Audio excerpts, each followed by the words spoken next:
बुद्धीला अभ्यासाची घासणी लावावी लागते तरच ती चांगली राहते, अन्यथा बुद्धी सुद्धा कायम टिकत नाही. मी तुम्हाला उदाहरण देतो. असं समजा आपल्यापैकी या माता भगिनींच्या पैकी कोणीतरी बाजारामध्ये गेलं. बाजारात गेलं म्हणजे भांड्यांच्या बाजारात गेलं. भांड्यांच्या, कारण मला पूर्ण खात्री आहे माता भगिनींचं बाकी कशावर नाही पण भांड्यांवर फार प्रेम असतं. माझ्या आईवरून मी सांगतो, लय प्रेम आहे बाबा, लय भांड्यांवर फार प्रेम. असं समजा आपल्यापैकी कोणीतरी भांड्यांच्या बाजारात गेलं आणि मग माता भगिनी गेल्या, भांड्यांच्या बाजारात गेल्या, भांड विकत घ्यायचं म्हणून गेल्या. त्याला सांगितलं अमुक अमुक भांड दाखव, तमक तमक भांड दाखव. त्यानं दाखवलं आणि त्याच्यापैकी एक भांड फार आवडलं.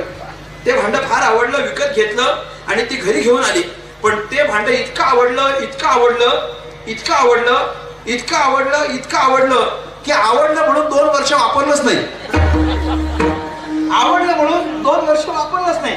आता 2 वर्ष वापरलंच नाही म्हटल्यानंतर मला सांगा, ज्या दिवशी भांड नवीन घेऊन आली होती त्या दिवशी ते जसं चकचकीत होतं तसं 2 वर्षानंतर न वापरलं तर राहील का सांगा?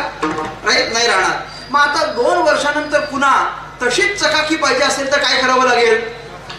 घासावं लागेल, बरोबर की नाही? ते भांड घासावं लागेल. त्या भांड्याला घासणी लावली तरच ते भांड काय करेल? पुन्हा एकदा चमकेल. मग काय, मला इतकंच म्हणायचं आहे, सामान्य भांड्याची चकाकी राहावी, कायम राहावी, याच्याकरता जर त्याला घासणी लावावी लागत असेल तर आपली बुद्धी पण कायम टिकावी याच्याकरता तिला घासणीच लावावी आणि ती अभ्यासाची असते. अभ्यासाची घासणी लावावी लागते. अभ्यासानंच सगळं काही सिद्ध होत असतं. आपली बुद्धी अभ्यास पूर्ण असली पाहिजे. बुद्धीनं काय करायचा? अभ्यास केला पाहिजे, अभ्यास केला पाहिजे असं मंडळींनी सांगितलेलं आहे. आपण असं म्हटलो, ज्ञानेश्वर महाराज म्हटले की मोठे मोठे विचारवंत लोक असतात की नाही, ती लोक सुद्धा आपली बुद्धी कायम राहावी याच्याकरता अभ्यास करतात.